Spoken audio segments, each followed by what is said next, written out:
I'm just going to start off the next 30 minutes or so that I have with you, and I want us to think about some of the challenges that we currently face as providers, as vendors, as consumers in digital transformation.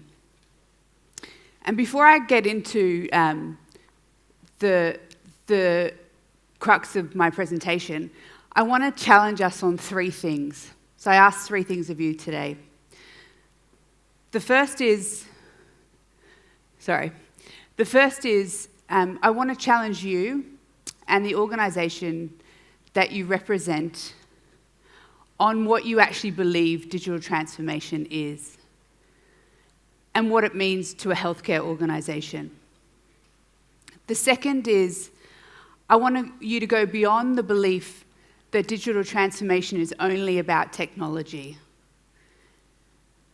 And the third is, I want us to think about what we can do with our workforce, the healthcare workforce, how we can incorporate cultural transformation into our digital journeys, what technology can we use to address the skills shortages that we see here in Southeast Asia, and how can we retain really important people within our organisations. So digital transformation. In Deloitte, we've came out with a 2040 outlook on what disruption is. And we know from research that we've been doing that disruption generally runs in 7-year cycles. We already know that we're living in an era of huge amount of exponential change, which is accelerating the pace of disruption, but also the change is so fast in this day and age that it's no longer linear. And we believe that the pace of change and the pace of disruption will allow us to really focus on innovation in healthcare. Who here has heard of Moore's law, which means that the change is exponential? So I want to take you through an example, which is, think about your mobile phone that you had, or if you had a mobile phone 10 years ago, what it looked like, what it felt like, what the functionality was like. Now think about the mobile phone that you had 5 years ago or 3 years ago compared to the mobile phone that you have today. We know that the pace of change is accelerating faster than we could ever have imagined. And what that means from healthcare is we're moving from a break-fix model to a model where well-being will be at the centre, and the innovation will help drive this. I recognise, and we recognise at Deloitte, that we can't predict what the future will look like. But we know that there's certain technology trends that are driving the future, and I know that there is some discussions later today where we're going to deep dive into some of these technologies.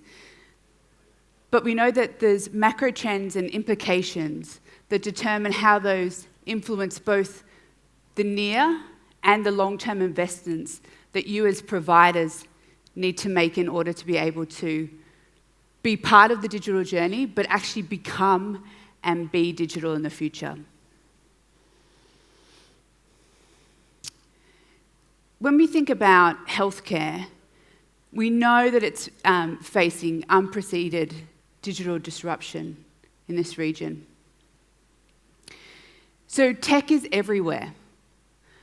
In Southeast Asia, over the 11 countries that we represent, and I'm based in Singapore, but I serve those 11 countries in Deloitte, we know that there's a population of 650 approximately people, and 400 plus million people are phone subscribers in Southeast Asia. It's the fastest growing region worldwide in unique internet, mobile and social media users. We know that there's a huge amount of digital investment. Last year alone, there was $6.3 billion invested in digital health in the Asia-Pacific region. We know that now, and I know the ladies previously were talking about DNA sequencing, we know that in this region now, there's some startups that are actually able to sequence your DNA in less than an hour and for less than $100 USD. There's one particular startup called GeneLife in Southeast Asia that almost does it in real time. So in a less than a 48-hour period, you can submit and receive your digital DNA. And if you can't already tell, I'm 6 months pregnant, and just a couple of weeks ago, myself and my husband went through and we looked at creating our genetic risk profile for our unborn child. We were able to send away both of our DNA samples and also a blood test for our unborn child, and we were able to test for 41 clinical biomarkers for any genetic defects that the child would potentially have. Luckily, it was all low risk, but it's amazing that in this day and age, having so much access to data. Which brings up the next point. There's a tsunami of data. There's so much data that we as providers or players within the healthcare space now are almost overwhelmed by this data.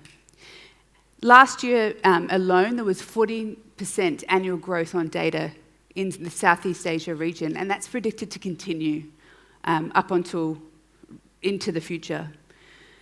We also know that data storage now is cheaper than ever, and we've got cloud as a demand service with the likes of Google, AWS, Azure, all playing within Southeast Asia.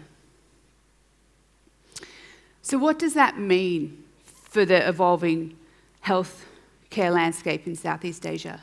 And what I want us to think about is, as we begin to see the trends that are up here on this slide, I want us to think about the real pressures that this puts on our systems here in Southeast Asia, both from a government perspective, from a provider perspective, and from a regulatory perspective. And I want us to think about transformation in three distinct areas. So transformation in healthcare delivery, transformation in healthcare data, and then transformation in health business models.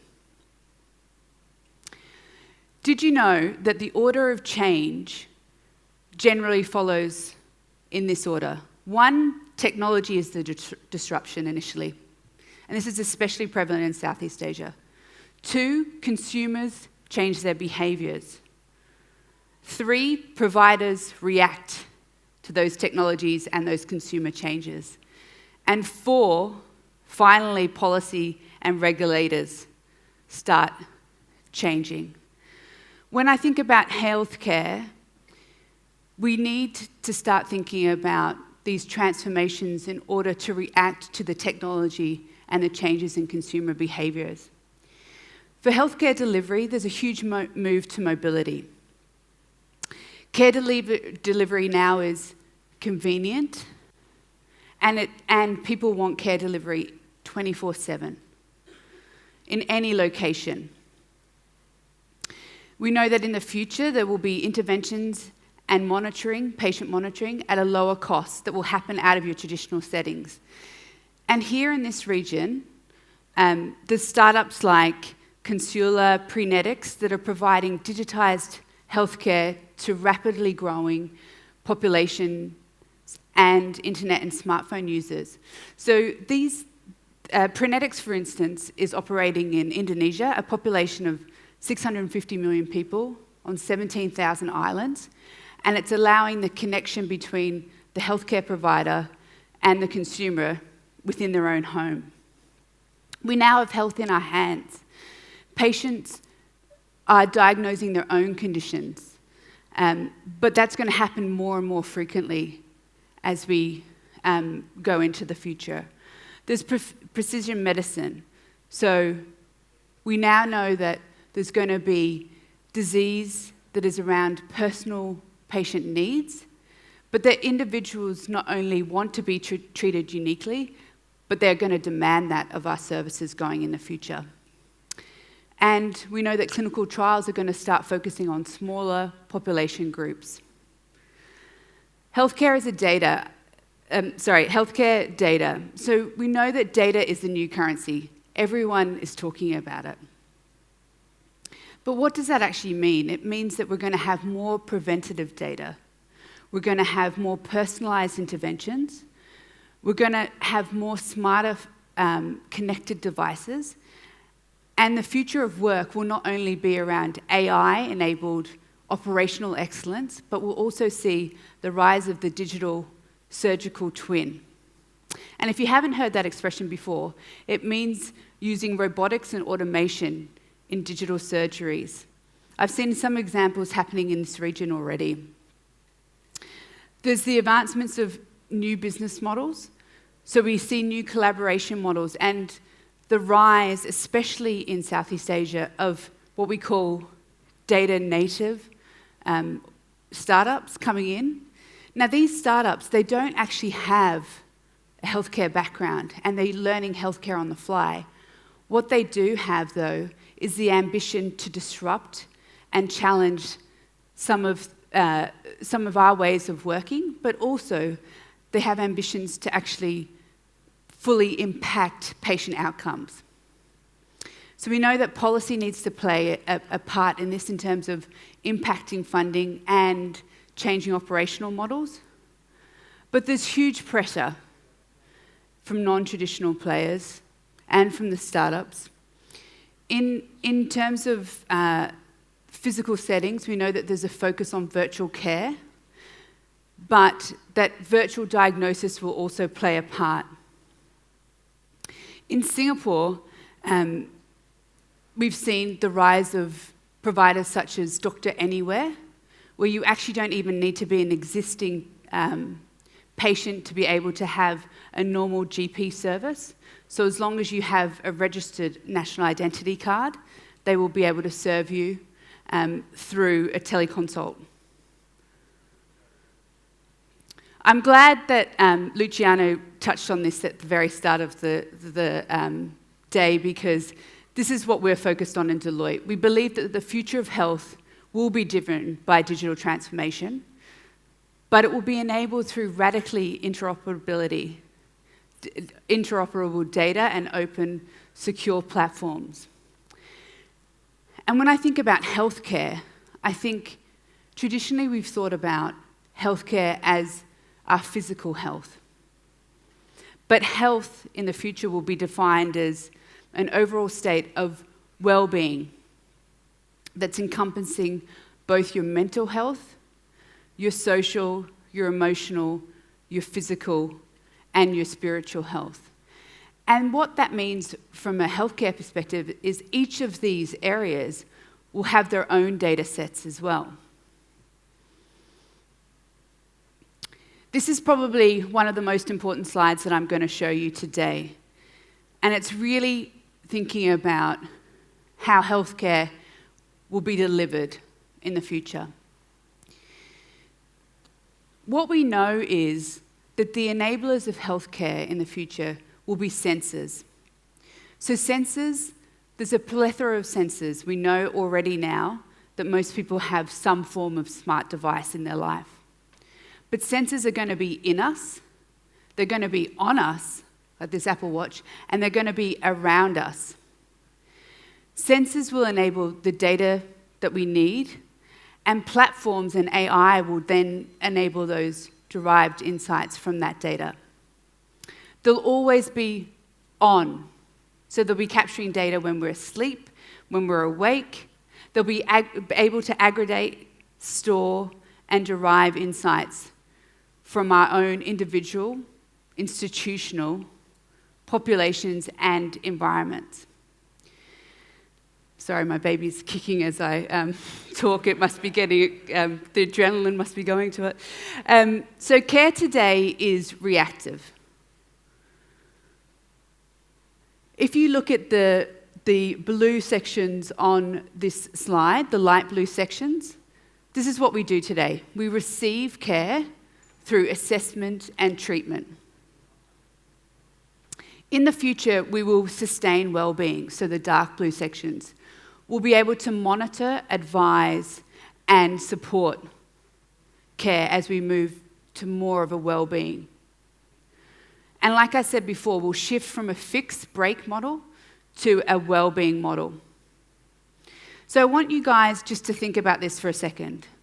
Imagine a world where you wake up every morning and your personalized AI device tells you exactly which supplements to take based on your nutrition, your environment, your activity, and your stress levels over the past week. The AI can tell you when you might be coming down with the flu, or when you need more sleep, or when your speech might indicate that you're at risk of a mental health episode. In this future, there is no more guessing. Now you know what you need to take into your health consideration, but also take health into your own hands. So at the heart of this circle is the consumer and interoperability. But we know that we'll need connected databases that form the peripheries of this.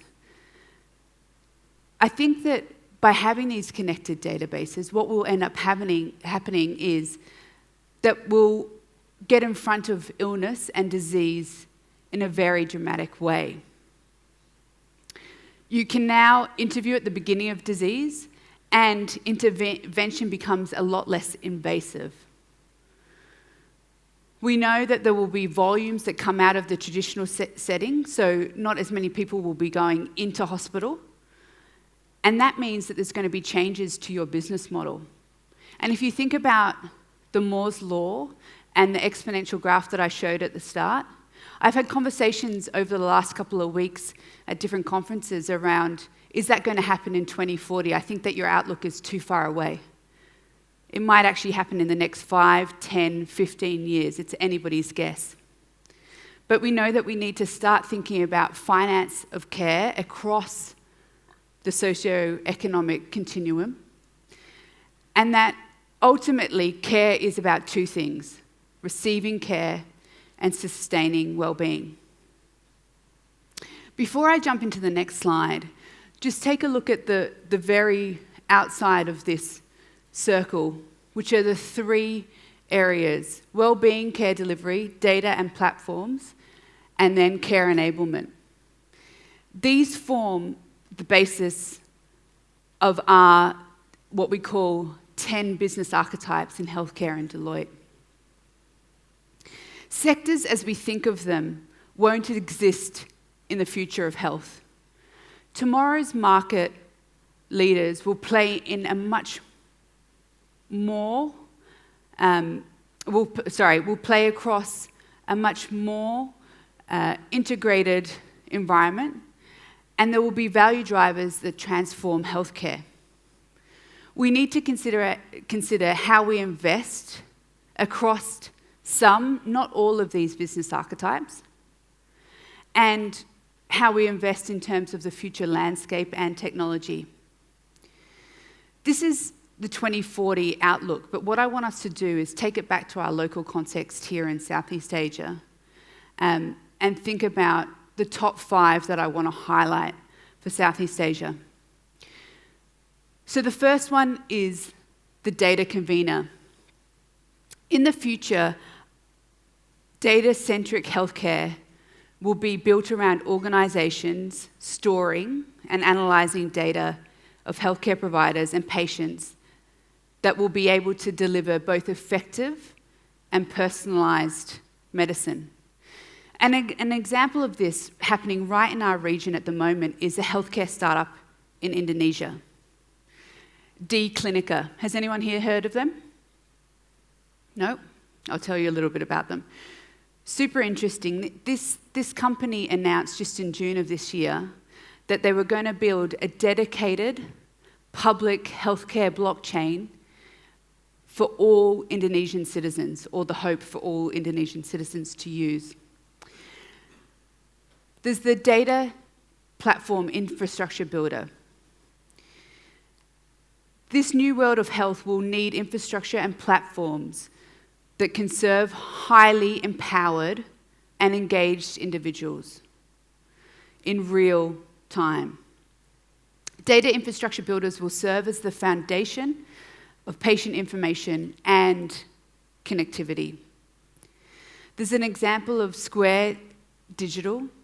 It's an IT startup based in the Philippines, which builds digital systems and infrastructure to solve clients' problems today. There's the personalised virtual health actor. These are logistics providers that will run just-in-time supply chain to facilitate device and medical procurement operations and get the product to the customer. There's a startup in Indonesia called HelloDoc that was founded back in 2016, which provides healthcare consultation app that connects doctors, a pharmaceutical company, Gojek, in order to deliver to the 2 million users that it has in its platform and the 20,000 clinicians that are currently using that platform today. The fourth really important one for Southeast Asia is specialty care providers. So disease isn't going anywhere. 2 decades from now, we will still have disease, which means that we still need specialty care providers and highly specialised facilities where patients can receive this care. There's a large pharmaceutical company in Vietnam, a multinational company, but they've just announced they're partnering with the Vietnam National Institute of Vaccines and also the Vietnam National Institute of Hygiene and Epidemiology to expand vaccines access in Vietnam and look at future state vaccines that they don't know that they necessarily need at the moment. And the final one for Southeast Asia that I think is most important and critical as we think about the future of healthcare and digital disruption is connectors and intermediaries. In a connected healthcare ecosystem, data is fragmented and there isn't access to traditional data across all of enterprise settings that is integrated or interoperable. But in Southeast Asia, companies will be able to utilize technologies of the future, some that exist today, some that don't exist currently, and they'll be able to look at utilizing this data and connecting individuals. So M-Clinica, a startup founded in Singapore in 2012, connects NGOs, healthcare associations, and academic institutions over one single interoperable data platform. What does this mean for providers in Southeast Asia? It means that we need to redefine care delivery. There's clinical command centres that need to happen, personalised and portable care that needs to occur, cloud-based solutions, and interoperability of EHR systems. There's the digital patient. We need to start reimagining who the patient is and the services that they require. There's enhanced talent development. So how do we make staff recruitment in hospitals intelligent? How do we look at scheduling? How do we look at actual virtual learning and development platforms? We need to think about operational efficiencies through tech, and most of us already do this because it really impacts our P&L. But that's through the use of automation and robotics for care and ancillary systems. So blockchain, secured contracting through next-gen technologies. And finally, we need to think about how we embrace design and culture. So working culture for patients and for the staff well-being in order to ensure safety and security by digital design. What I wanted to touch on in this slide is actually when we look at these waves of innovation, especially in Southeast Asia when I'm talking to our clients, there's 5 key areas that keep on coming up that organizations just can't overcome for a very varied number of reasons. The first is what I like to call the shiny object syndrome. And what I mean by that is organizations become distracted by topics that they either read about or they hear about their competitors doing. So a competitor is implementing an AI solution, so then they want to think about AI. It makes it difficult for organizations to really see the full picture and implement a digital transformation that's end-to-end. They have a limited understanding, and I mean no disrespect of this, but they have a limited understanding of what full digital actually means. So companies may not understand the extent of digital because they see it as a business solution focused. They see it as a technology solution focus, not a business solution focus, where the patient isn't at the center of some of their key decision making. They look at it through a business lens, and that's related to the previous one as well, where they actually start thinking about the benefits to the company versus the benefits to the individual and the patient that they are trying to solve. And they have very point solutions. So what we mean by that is they have initiatives where they are going into prototyping, or they have very siloed, fragmented initiatives that aren't end-to-end solutions, and they don't have the ability to drive significant opportunities or scale. And of course, coming back to the funding and governance of organizations, what we see is, in the last 10 or 12 years that I've been based in this region, I've done numerous amount of strategies with organizations that are really, extremely motivated to do a digital strategy. And they do the digital strategy, they spend a significant amount of time, effort, and money doing the digital strategy. But then what happens is, when it comes to actually implementation and execution of that, they don't want to fund these digital projects, or they fund a limited amount of digital projects, or they don't have the capital expenditure to actually integrate a full-scale EMR or EHR, or they can't actually think about changing their business model so that resources are allowed to work in the new digital age. So what we need to do in Southeast Asia is really focus on 3 areas: investments into interoperability, data and platforms, stronger focus on patient centricity, and think about how we, as providers, as players in this ecosystem, actually adapt to digital transformation and advocate for change within the regulatory space. The roles of governments in Southeast Asia even though Southeast Asia, there's a huge amount of different digital maturity, funding models across Southeast Asia, I believe that all the governments actually need to start proactively shifting to a catalyst of change. I'm just going to skip. So, health providers that fail to successfully navigate through the digital transformation journey really risk becoming obsolete in this new future. And so what we need is a more thoughtful approach. There's new ways of organizations to approach digital. We not only need to assess what needs to be done, but you need to understand how to do it. It's a new way of working for each and every one of you. We need to define what you will do today, but start by what you will do tomorrow, and manage how you will do it, both now and into the future. On this slide, we really see in this region the idea around people getting stuck and organizations getting stuck at the doing stage. So we know many organizations in Southeast Asia have explored digital. They leverage traditional technologies, they look at existing capabilities, and they kind of dabble in digital. But there's no real change to the organization or no real change to the individual.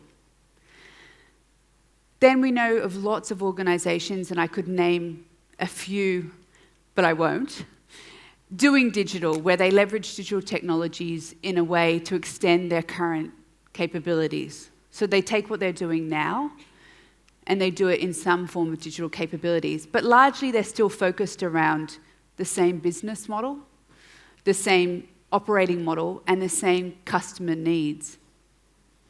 And what happens is there's a huge risk that organisations get stuck here because they're in an endless loop of doing digital, and they have the illusion that they are being digital rather than making changes to their digital mindset and their business and their operating and customer models. Where we believe is where you're going to harness most of your value is in the last two, where you start becoming digital. So not only do you leverage digital technologies, but you start thinking profoundly different in your mindset to the business and the operating models that you used to have previously. And you move into a stage of being digital, where there are different business models and different operating models. I'm just on my last couple of slides. So we have a digital DNA that we focus on around 3 areas. And I want you guys to start thinking about this in terms of your organisation going forward. And if I can leave you with one key insight for today is think about how you organise, think about how you operate, and then think about how you behave to become digital. And from an organised standpoint, I mean everything from your physical space to your structure, to your design, and to where you want to operate geographically. From an operate standpoint, and on the next slide, we're going to go through a few areas of actual foundational building blocks, but think about your talent, your governance, and your technologies in order to get you there. And then the third is behaviour and rewards around being digital. So we need executive leadership, we need performance management, we need policy that's going to reinforce the digital transformation journey. In terms of becoming, once you become digital, you actually become an insight-driven organisation. And it's good that I see lots of you having your phone up now, taking photos of this. So this is really the crux of the foundational blocks for being digital. It's asking the right questions, doing the right analysis, and then taking the right actions. And often organisations, especially in this region, get stuck on the technology and the data. So they have a really amazing data framework, potentially sometimes.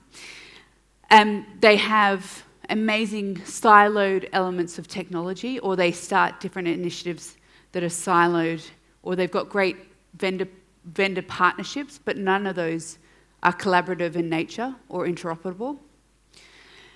They might have elements of people, so they have hospital and executive leadership that support digital, but they don't actually have any incentivization around that.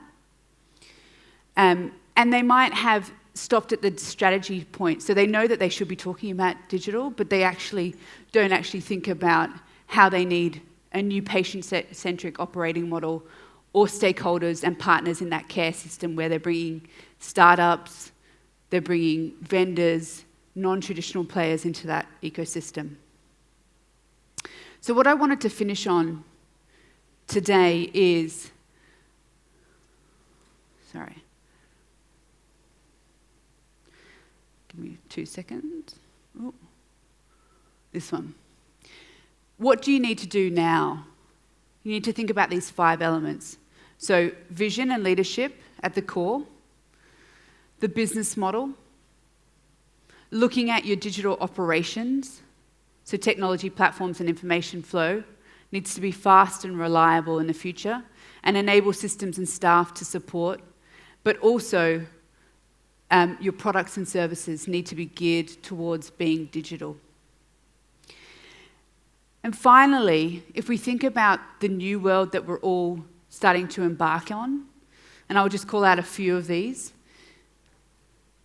people will no longer be seen as workers. They'll be people and intelligent machines co-working as one. There will no longer be hierarchical, siloed organisations. There'll be networks of collaborative teams, e.g. non-traditional partnerships, allied health, startups. There'll be no longer innovation departments. There'll be innovation embedded throughout the organisation.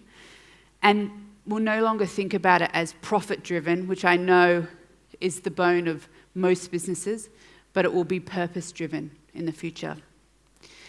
And so with that, we don't think about digital transformation in Deloitte as being something that you can dabble in.